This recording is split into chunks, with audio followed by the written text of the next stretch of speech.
사랑하는 아버지, 은혜를 감사합니다. 예배드리러 오기 전에는 찌뿌듯한 마음, 우울한 마음, 불안한 마음, 형제를 용서하지 못하는 마음들로 가득 찼었지만 말씀을 들으며 찬양을 하면서 주님의 임재를 느끼면서 다 정리되게 하시고 보배로 오신 주님의 음성 우리가 듣고 가게 하여 주옵소서. 예수님의 이름으로 기도했습니다. 아멘. 지난주까지 우리는 계시록 11장, 13장에 담긴 마지막 시대 세상 권세를 걸머쥔 마귀의 세력, 적 그리스도의 실체에 대해서 살펴보았습니다. 오늘날 우리는 이렇게 적 그리스도가, 이 어둠의 권세가 이 세상을 장악하고 있다는 사실을 피부로 체감하지 못합니다. 그러나 이 사도 요한 시대의 성도들은 달랐죠. 황제 숭배를 강요하며 교회를 핍박하는 네로나 도미티안 같은 황제, 적 그리스도적인 존재를 눈앞에 두고서 받는 압박감이 우리와는 완전히 달랐을 것입니다. 하나님께서는 이 눈에 보이는 로마 황제 뒤에 있는 그 무서운 어둠의 권세의 실체를 그 당시 초대교회 성도들에게 보여주시기를 원하셨습니다. 그리고 그 어둠의 권세는 이미 하늘의 전쟁에서 패배한 군대임을 알기 원하셨습니다. 최후의 승리가 우리의 것임을 알기 원하셨습니다. 이 최후의 승리를 확신을 해야 그들이 처한 지옥 같은 현실을 이겨낼 힘이 생기기 때문입니다. 이제 오늘의 본문에서 하나님께서는 우리의 눈이 적 그리스도가 아닌 하늘 보좌를 향하기 원하십니다. 어린 양을 바라보기 원하십니다.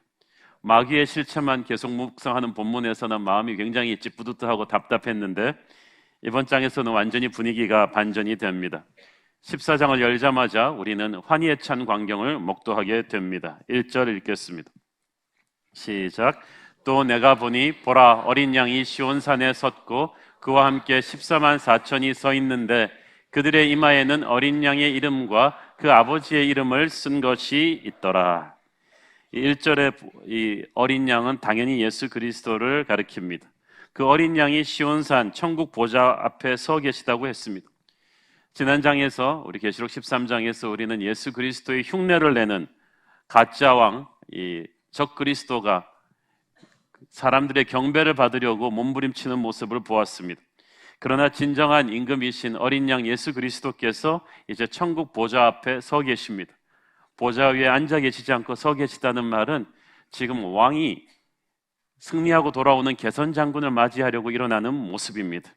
지상에서 온갖 환난과 핍박을 다 견디며 선한 싸움 다 싸우고 승리하러 돌아오는 우리 성도들을 개선 장군 맞듯이 우리의 임금이신 어린 양 예수 그리스도께서 환한 얼굴로 팔을 펴시고 서 계십니다. 얼마나 가슴 벅찬 일입니까? 세상을 보면 정말 우울하고 답답해집니다.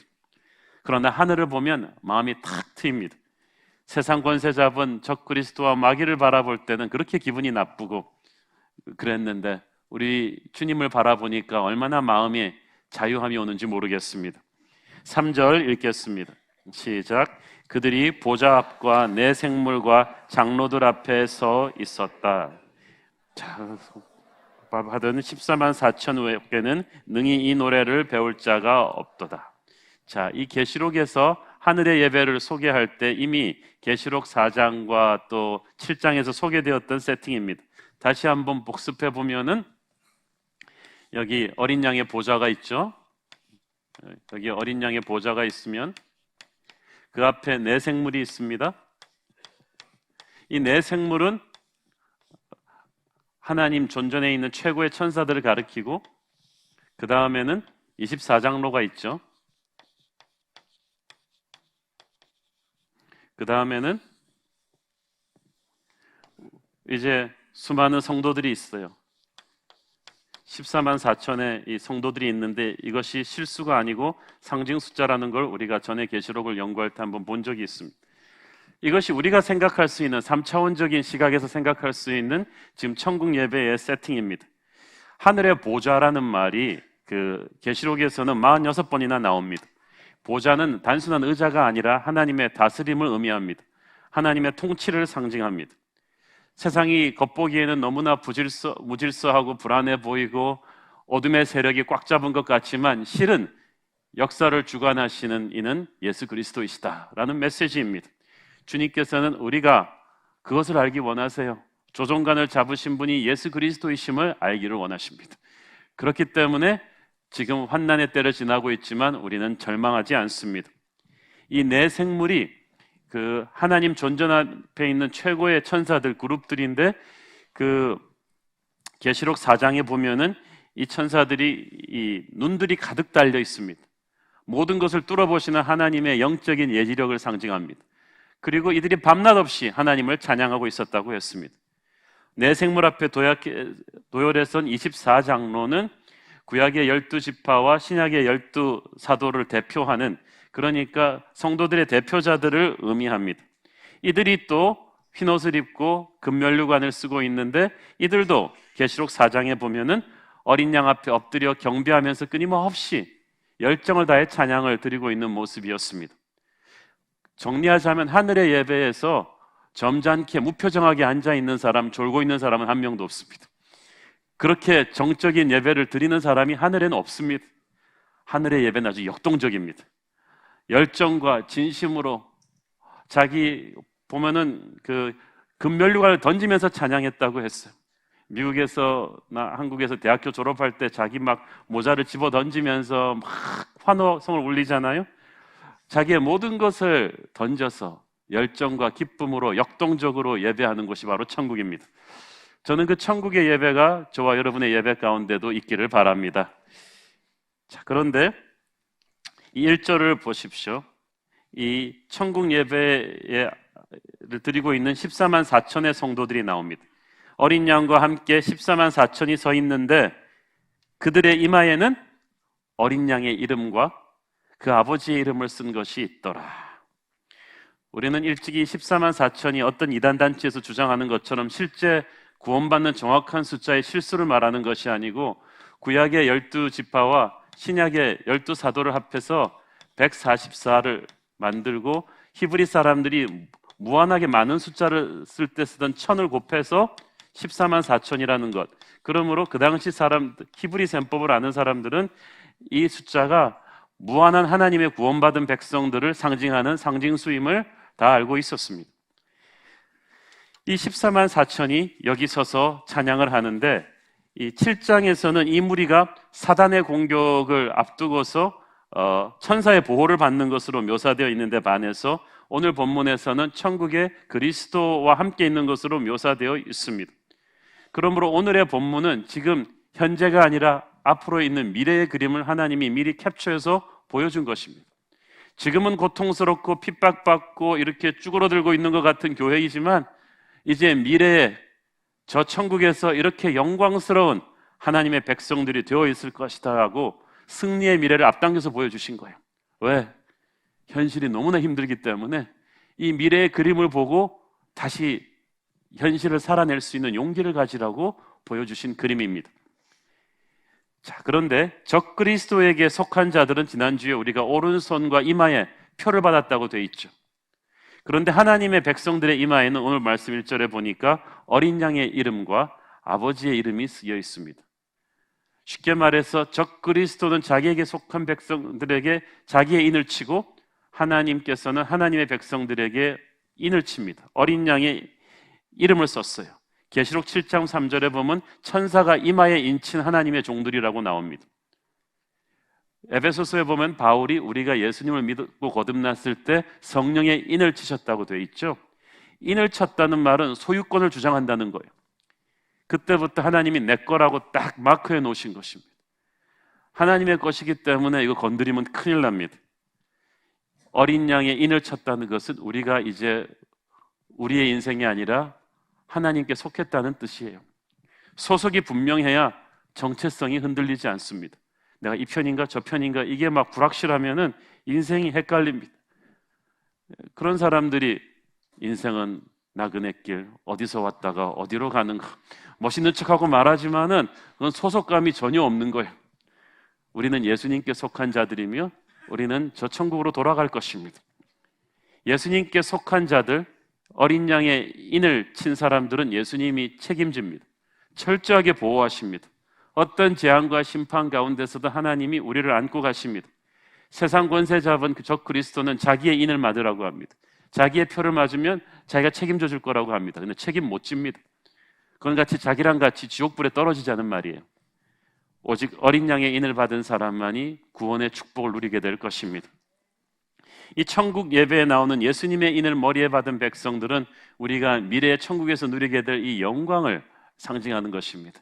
지금은 이것이 구원받았다는 사실이 아무것도 아닌 것 같아 보이지만 우리가 영적인 눈을 들어보면은 이거는 그 어떤 나라의 시민권보다, 그 어떤 보배보다 더 중요한 것입니다. 자, 그래서 이 어린 양의 인을 받고 구원받아서 천국에 가 있는 백성들의 특징이 있어요.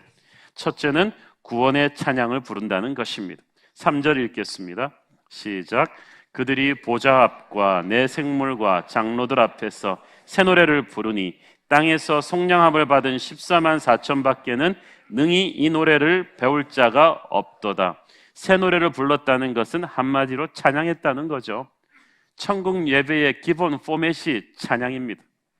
천국에 가면 확실히 직장이 없어질 사람이 하나 있는데 저같이 말씀 전하는 목회자들이에요. 왜냐하면 말씀이 성육신 되신 어린 양의 임재가 가득한 곳에서 제가 뭐 공지 앞에서 문자 쓰겠습니까? 거기서 설교할 일이 없어요. 그러면 천국의 예배는 핵심은 찬양이에요. 끝없는 찬양으로 가득 차게 됩니다. 근데 이 찬양이 음악이기 전에 영입니다. 찬양은 한마디로 하나님을 칭찬해 드리는 거거든요. 하나님이 하신 모든 놀라운 일들을 감탄하고 감격하며 내 모든 힘을 모아서 하나님을 칭찬해 드리는 것이 바로 찬양입니다. 그렇기 때문에 이 찬양은 하나님을 체험한 사람이 아니면 할 수가 없습니다. 하나님을 알지 않고는 할 수가 없어요. 뭐 느끼는 게 있어야 찬양을 하죠. 제가 오래전에 일본 도쿄에서 한중일 크리스천 CEO 포럼을 한 1,000명 모이는 행사를 코디한 적이 있습니다. 그때 연예인들도 많이 가고 그랬어요. 그런데 사람들이 열광하는 연예인들 갈 때는 한국 CEO 회장님들은 전혀 끄떡도 안 해요. 이러고 있다가 갑자기 이분들이 열광하면서 일어서더라고요. 최경주가 들어온 거예요. 그러더니 목사님 사인 좀 받아주세요. 저분이랑 같은 테이블에 앉혀주세요. 그래서 회장님 연세가 몇이신데 애들 같이 이게 뭡니까? 그랬더니 목사님 골프 안 치시죠? 그래서 예, 그랬더니 골프를 안 치시면 저분의 위대함을 모릅니다. 동양인으로서 PGA 탑 7에 들어가는 그거는 인간이 아니라 신입니다. 진짜 표정들이 최경주를 바라보는 표정이 어린 양의 보좌를 바라보는 표정. 와, 그 무표정하고 재미상 없던 회장님들이 갑자기 우르르 저한테 몰려와서 사인을 받아달라는 거죠. 헤드 테이블에 같이 앉혀달라는 거예요. 자, 그때 알았어요. 골프를 알아야 최경주의 위대함을 알듯이 하나님을 체험해야 찬양할 수가 있어요. 음정이 아니에요. 곡조가 아니에요. 그래서 그 찬양의 핵심 테마는 구원 사건이에요. 하나님의 영광을 체험하는 거예요. 이 4절에 그게 나옵니다. 4절 시작. 이 사람들은 여자와 더불어 더럽히지 아니하고 순결한 자라. 어린 양이 어디로 인도하든지 따라가며 사람 가운데에서 속량함을 받아 처음 익은 열매로 하나님과 어린 양에게 속한 자들이니. 사람 가운데서 속량을 받아 처음 익은 열매로. 첫 열매라는 것은 아예 하나님께 드려지기로 다 떼놓은 사람이라는 거예요. 사람 가운데서 속량함을 받았다는 것은 이 세상 수많은 인류 가운데 하나님이 가지기로 떼어놓은 사람들, 하나님이 구원하기로 만세전부터 예정한 사람들이 있다는 거예요. 여러분의 구원은 우연이 아닙니다. 하나님이 졸다가 실수로 구원하신 것도 아닙니다. 만세전부터 예비하고 생각해서 여러분을 선택한 거예요. 우리 교회에서도 LCS 한번 떨어지고 그런 상처가 많아요. 사회에서 대학에 떨어질 때도 상처, 기업체 취업 관문에서 떨어질 때도 상처, 거절감이 와요. 그런데 이 땅의 것에서 떨어져도 거절감이 오는데 이건 지금 영혼을 두고 하는 거예요. 근데 사람들이 그 귀중함을 모릅니다. 이 구원 사건이 얼마나 엄청난 것입니까? 온 인류 가운데서 여러분만 하나님이 바라보셨어요. 예정했고 준비했고 어린 양의 보혈로 구원하셨습니다. 기적을 체험하게 하셨습니다. 구원시키면서 병 낫게 한 분들도 있을 거예요. 죽을 걸 살린 분들이 있습니다. 이 구원을 체험한 사람들의 입에서 마치 골프를 알아야 최경주의 위대함을 알듯이 구원을 체험한 사람이 구원자를 찬양할 수가 있는 거예요. 그래서 3절에 보면 이들이 새 노래를 불렀고 이들 외에는 능히 이 노래를 배울 자가 없었다. 이 말이 맞아요. 보혈의 은혜를 체험한 사람이 아니면 이 노래를 따라 못합니다. 음정과 간사를 흉내낸다고 이 영적인 찬양을 할 수 있는 게 아니에요. 저는 오래전에 우리나라 최고의 테너 중에 한 분이 여호와는 나의 목자시니를 취입한 앨범을 들은 적이 있습니다. 기가 막힌 신이 내린 목소리라 그러던 사람이었는데 전혀 감동이 없었어요. 제가 한 곡 듣고 알았어. 이 사람은 나의 목자 되신 여호와를 모르는 사람이다. 구원을 체험하지 못한 사람이 부르니까 그거는 그냥 소리지 음악이 아니에요. 영을 움직이는 찬양이 아니에요. 찬양의 주제이신 예수님의 은혜를 체험하지 못하면 진짜 영혼이 없는 노래를 하는 거죠. 제가 우리 교회 성가대한테 항상 부탁하는 말이죠. 음정이 아니라 영으로 찬양하십시오. 영으로 찬양하려면 어떻게 해야겠어요? 은혜를 받아야죠. 매주일 기도하고 은혜를 체험하고 말씀을 듣고 말씀 가운데 깨어지고 변하고 기적을 체험하고 하나님의 터치를 경험한 성가대원들이 하나하나 모이면 그 찬양이 파워풀해요. 영으로 벌써 감동을 주는 거예요. 그래서 새 노래를 배운다는 말은 곡조와 가사가 새로워서가 아니라 구원받은 백성들이 날마다 새로운 심령으로 부르기 때문에 새 노래예요. 새로운 교회는 새로운 프로그램을 해서 새로운 교회가 아니라 날마다 하나님을 새롭게 체험하는 성도들의 간증이 매주 흘러나오기 때문에 새로운 교회. 새로운 은혜를 체험하는 간증이 없다면 우리는 새로운 교회 아니죠. 그러나 저는 날마다 바뀌고 있는 성도들의 간증이 있기 때문에 우리 교회는 새롭다고 믿습니다. 찬양은 하나님을 칭찬해 드리는 것이라고 했는데 우리 영이 어두울 때는, 영적으로 어릴 때는 하나님이 무엇을 행하는지 잘 모르니까 제대로 찬양하지를 못했어요. 기적을 누리면서도 기적의 근원지가 하나님인 걸 몰랐어요. 다 나 잘나서 복 받는 줄 알았어요. 그런데 영적으로 성숙해지면서 이걸 깨닫는 거예요. 아, 이게 하나님의 은혜였구나. 내가 잘나서 우리 애가 이렇게 큰 게 아니구나. 내가 잘나서 이렇게 된 게 아니구나라는 거, 사업이 되는 게 아니구나, 이런 걸 깨닫기 시작하는 것입니다. 그래서 영적으로 성장한다는 것은 하나님의 은혜를 내가 하나하나 발견해가는 것이고, 이럴 때 찬양이 깊어지고 뜨거워지죠. 이게 영적으로 완전히 클리어해지고 충만해지는 천국에 가면 진짜 하나님의 은혜를 우리가 100% 캐치하기 때문에 그 찬양이 충만해지는 거예요. 당연히 천국에서 부르는 찬양이 얼마나 뜨겁고 얼마나 강렬하겠습니까? 이 천국 찬양을 프랙티스하는 데가, 연습하는 데가 이 땅이에요. 땅에서 속량함을 얻은 성도들, 그러니까 구원받는 그 순간부터 예수의 영이 우리 안에 찬양의 영을 심었습니다. 그래서 땅에서부터 부르기 시작한 찬양을 천국에서는 완성된 버전으로 부르는 거예요. 땅에서는 흑백으로 불렀던 걸 천국에서는 칼라로 부르는 것이, 애날로그로 했던 걸 디지털로 하는 거죠. 우리가 구원받는 그 순간부터 하나님께서 찬양의 영을 주셨어요.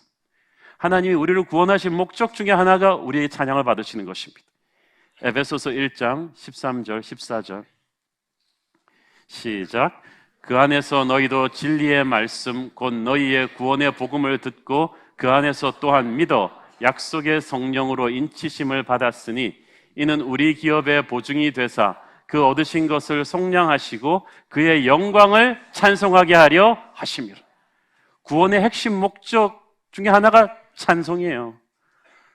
오늘 설교는 거의 성가대를 위한 설교 같은데, 구원의 목적 중에 하나가, 하나님은 하나님의 자녀의 찬양을 너무나 기뻐하십니다.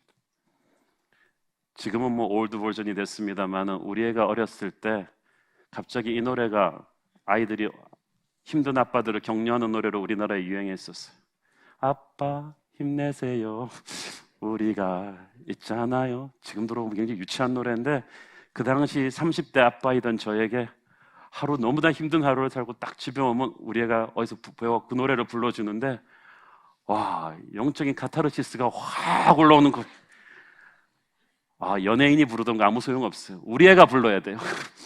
우리 애가 나를 찬양할 때, 내 유전자를 주고 나를 닮은 애가 찬양할 때, 아, 이게 완전히, 하나님 원하는 게 이거구나.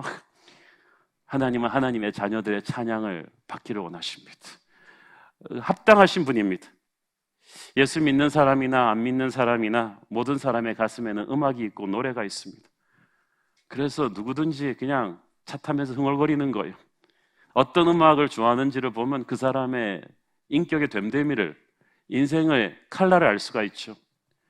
멋있는 척하고 항상 우울하고 슬픈 이 샹송 같은 거 좋아하는 분들은 보면 인생도 우울해요. 그러나 예수님이 내 마음에 오신 뒤부터는 샹송도 트로트도 사라지고 하늘의 음악이 옵니다. 찬양이 옵니다. 하늘의 위로가 옵니다. 기쁨과 평안을 느끼기 시작합니다. 성령 충만해지면 그냥 끊임없이 찬양이 터져 나오는 거예요.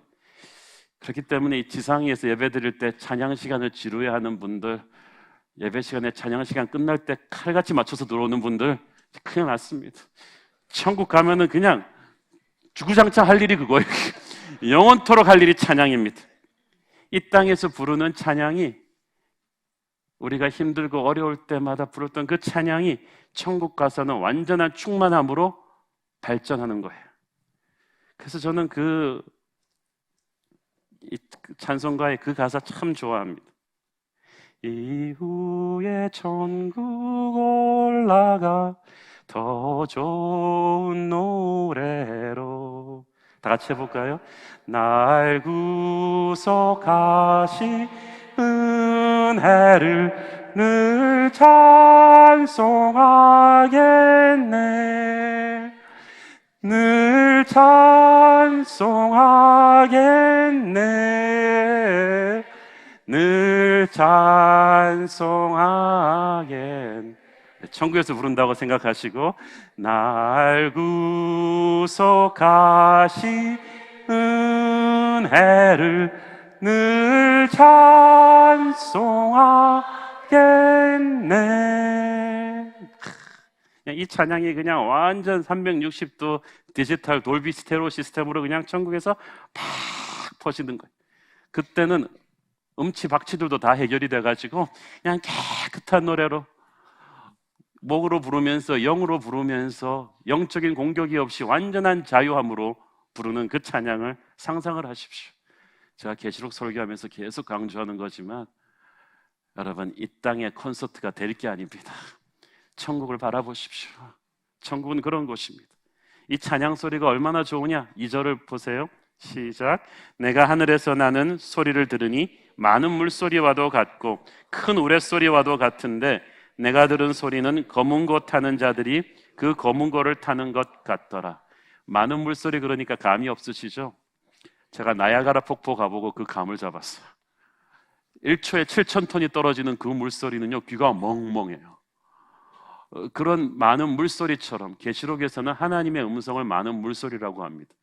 큰 뇌성이라고 합니다. 인간이 형용사로 표현할 수 있는 최고의 표현이 그거기 때문이죠. 그런데 그 소리를 이제 하나님의 백성들이 낸다는 거야.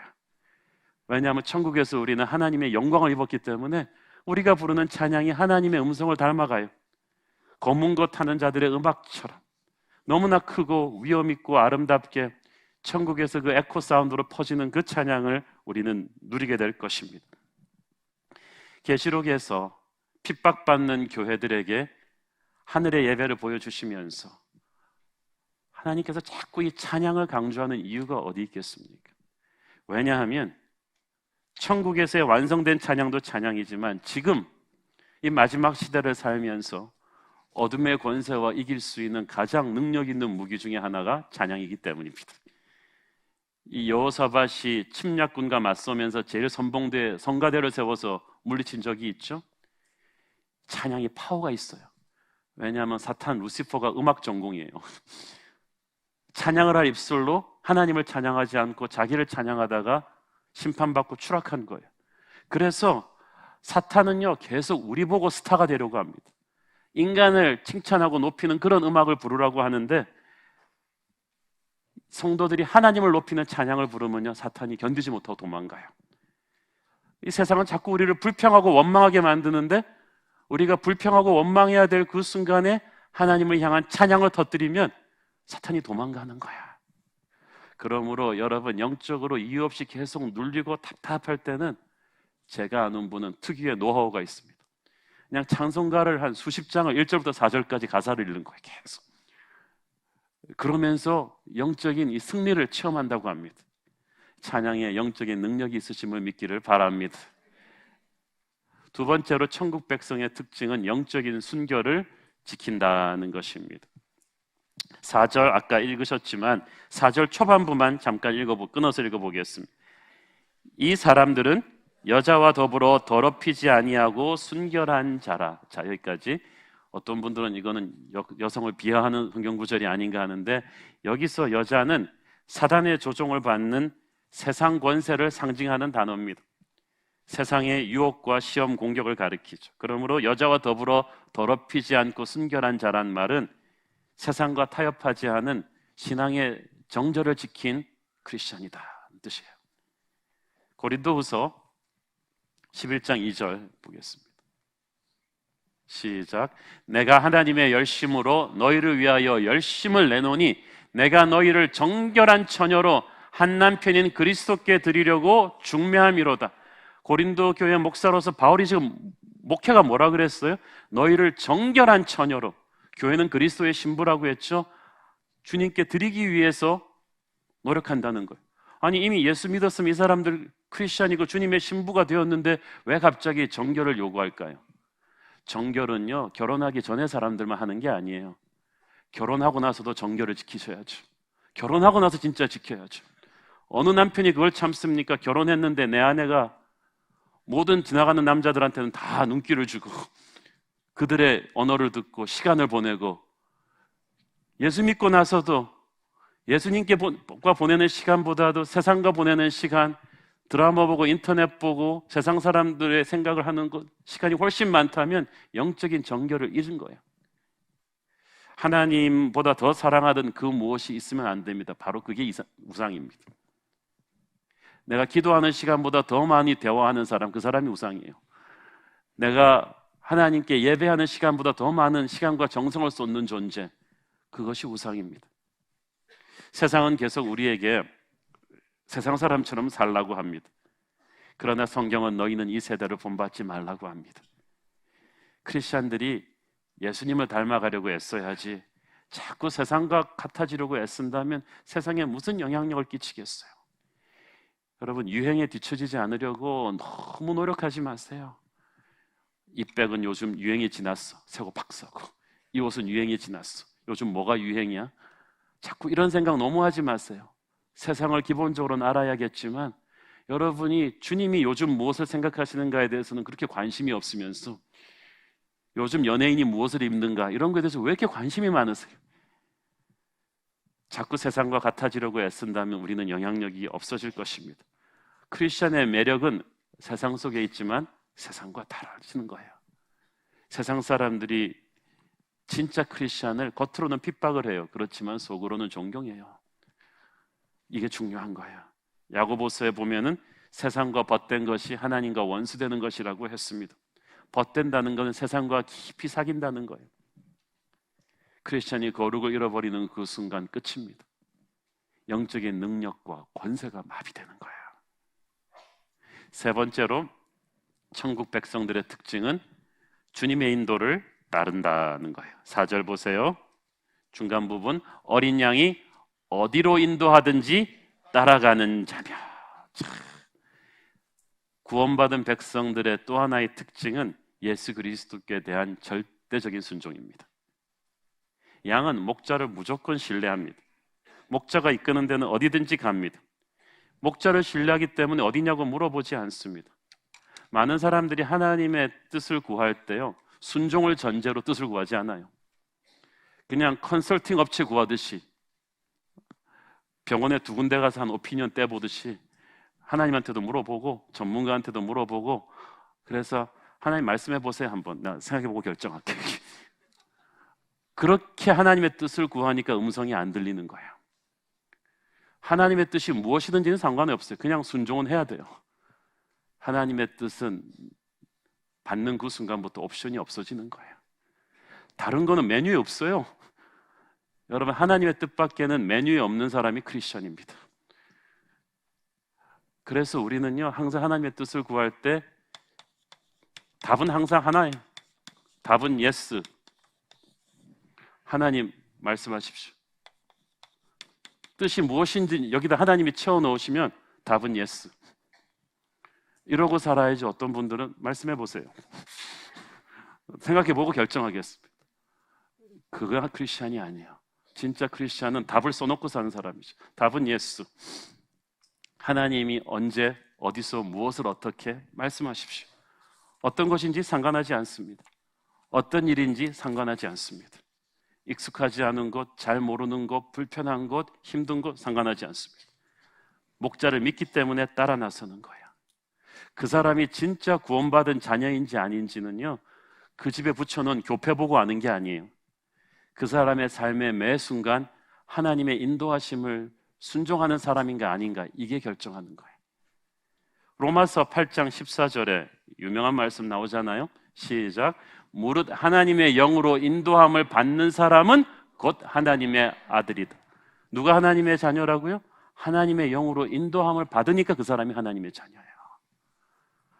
그러니까 한만 교회 다니고 성경책 들고 다녀도 그 사람이 하나님의 자녀라고 말할 수는 아직 없어요. 하나님을 제대로 체험해서 자녀가 된 사람은 인생의 크고 작은 일을 결정할 때 달라지는 사람이에요. 옛날에는 내 감으로 결정했어요. 내 머리로 결정했고 이익 가는 대로 친한 사람들 의견 물어보고 결정했는데, 이제는 기도해보고 결정합니다. 이제는 마지막 결제를 하나님이 하셔야지 내 돈이 나가는 거예요. 이제는 마지막 사인을 하나님한테 받아야 일이 진행이 됩니다. 그래서 진짜 크리스찬은 자기가 뻔히 아는 일, 잘하는 일, 옛날에 해본 일인데도 하나님의 뜻을 구하려고 합니다. 하나님의 뜻이 무엇인지 알려고 합니다. 내 인생이라고 해서 내가 막 사는 것이 아니라 항상 하나님의 인도하심을 받으려고 해야 합니다. 제가 목회자로서 월요일날 집회 나가는 거 굉장히 힘들어합니다. 월요일날 집회를 나가면 일주일 내내 건강이 힘이 들어요. 그렇지만 그렇다고 무조건 월요일날은 노 그래 놓지는 않아요. 너무나 힘들고 몸으로는 힘들고 그런데도 하나님의 뜻이 무엇인지 꼭 기도를 해보고, 하나님이 월요일날이라고 할지라도 가라 그러는 데가 있어요. 힘들지만 가라 그러는 데가 있어요. 이게 중요합니다. 어떤 사람들은 주님을 위해서 뭔가 위대한 일을 하려고 하는데, 주님은 제게 원하시는 것은 지금 이 순간의 온전한 순종입니다. 인생에서 결정할 때 하나님이 개입할 수 있는 빈칸을 드리는 사람이, 자기 콘텐츠가 너무 빽빽하면 하나님의 인도하심을 받을 수가 없어요. 지금 눈앞에 있는 작은 일부터 주님의 인도하심을 받는 훈련을 해야 합니다. 내게 좋고 편리한 곳으로만 순종하지 말고 대가를 치르고라도 순종할 준비를 해야 합니다.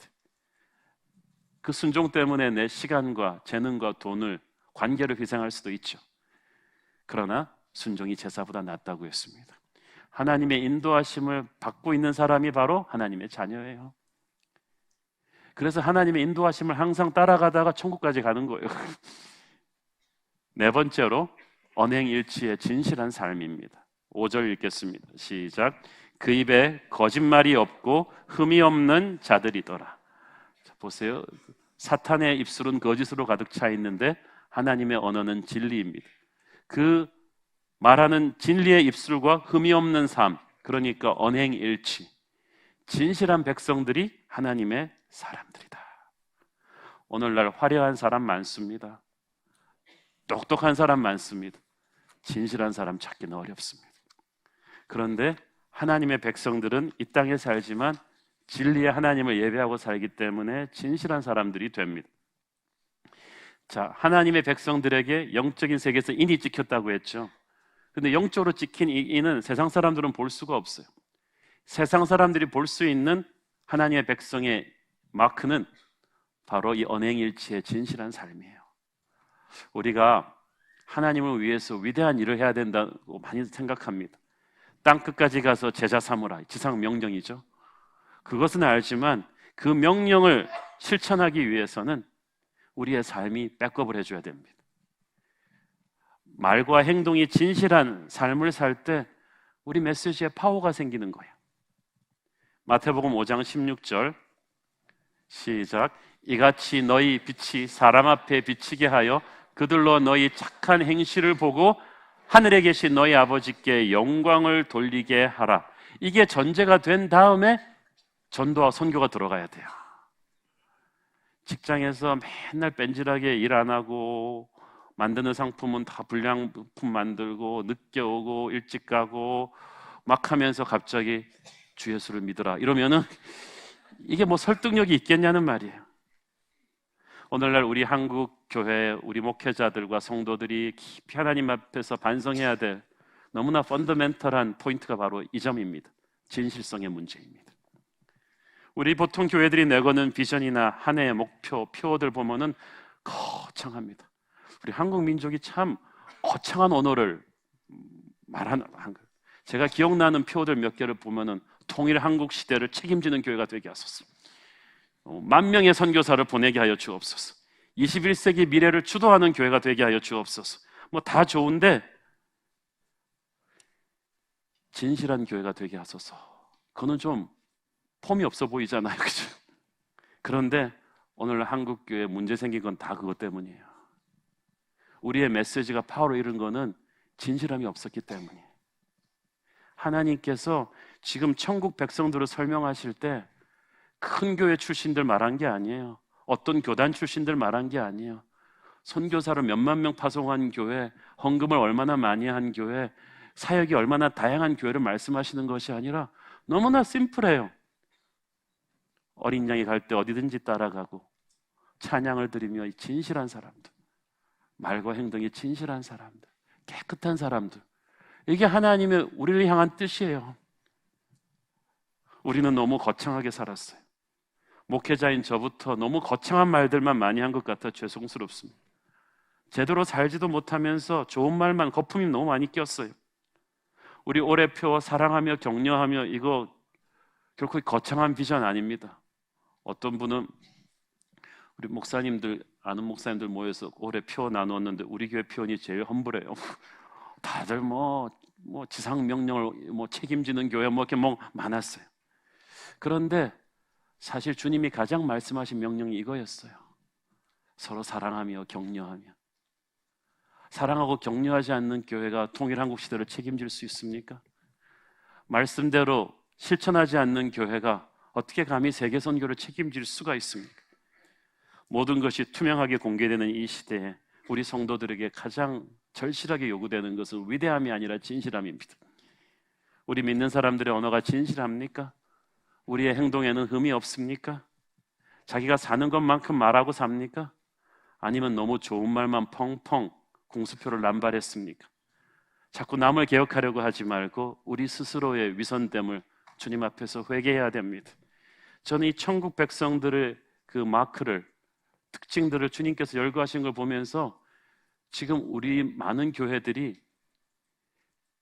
전혀 출제자의 의도를 모르고 답을 쓰고 있는 거야. 주님이 원한 답이 아니, 입시 기준이 영 어긋나 버렸어요. 우리는 큰 건물을 세우고 사역을 많이 하고 헌금을 많이 드리고 사역을 많이 하면 하나님이 기뻐하실 줄 알았는데 하나님은 정결한 하나님의 백성들을 원했어요. 순종하는 백성들을 원했어요. 진실한 백성들을 원하셨어요. 그래서 천국 가서 보면은 상급 기준이 0 달라 우리랑 생각하는 게. 다음 주, 그 다음 주 본문부터는 다시 한번 다가올 무서운 재앙의 사인들을 우리가 보게 되는데 하나님께서는 이 심판의 사인들을 보여주시면서 항상 하늘문을 여셔서 영광스러운 천국의 예배를 계속 보게 하십니다. 왜냐하면 하늘의 영광을 체험하지 않고는 땅의 시련을 이겨낼 수가 없기 때문입니다. 세상은 세상의 힘으로 이길 수가 없어요. 적그리스도는 적그리스도를 분석한다고 이길 수 있는 게 아닙니다. 어린 양을 예배할 때 적그리스도의 임재가 사라지는 거예요. 이 복잡하고 어려운 현실을 이겨낼 수 있는 힘은 하늘의 예배를 체험하는 것입니다. 이 예배를 체험할 때 그 보좌 앞에서 흘러나오는 하나님의 영광 안에 들어갈 때 우리는 시련을 이겨낼 수 있는 힘을, 영적인 힘을 미리 축적하는 것입니다. 그래서 예배란 우리의 세상에서의 상처를 씻어버리는 디톡스 역할을 하기도 하지만 시련을 이겨낼 수 있는 거룩한 능력을 주기도 하는 것입니다. 우리는 어둠의 세력이 장악하고 있는 세상 한가운데에 살고 있습니다. 그래서 우리는 자꾸 교회를 볼 때도 세상적인 시각으로 봐요. 그러나 우리는 틈만 남은 하늘을 바라봐야 합니다. 우리는 이 땅에서 성공하기 위해 예수를 믿는 것이 아니라 저 높은 곳을 향해서 가는 사람들입니다. 우리는 이 땅에서의 상급을 기대하는 사람들이 아니라 하늘의 상급을 기대합니다. 우리는 적그리스도가 장악한 세상의 인기를 원하지 않습니다. 세상의 힘으로 세상을 이길 수는 없습니다. 오직 예수의 능력만이 이길 것입니다. 오늘도 눈을 들어 보좌에 앉으신 어린 양을 찬양하는 저와 여러분 되기를 축원합니다. 기도하겠습니다. 사랑하는 아버지, 은혜를 감사합니다. 오늘 하늘 문을 여시고 보좌에 앉으신 그 어린 양을 바라봅니다. 그 어린 양이 흘려주신 보혈의 피로 우리가 새롭게 되었는데 세상과 타협하지 않게 하시고 순종하고 찬양하고 정결한 하나님의 백성 되게 하여 주옵소서. 말과 행동이 진실한 하나님의 백성 되게 하여 주옵소서. 예수님의 이름으로 기도했습니다. 아멘.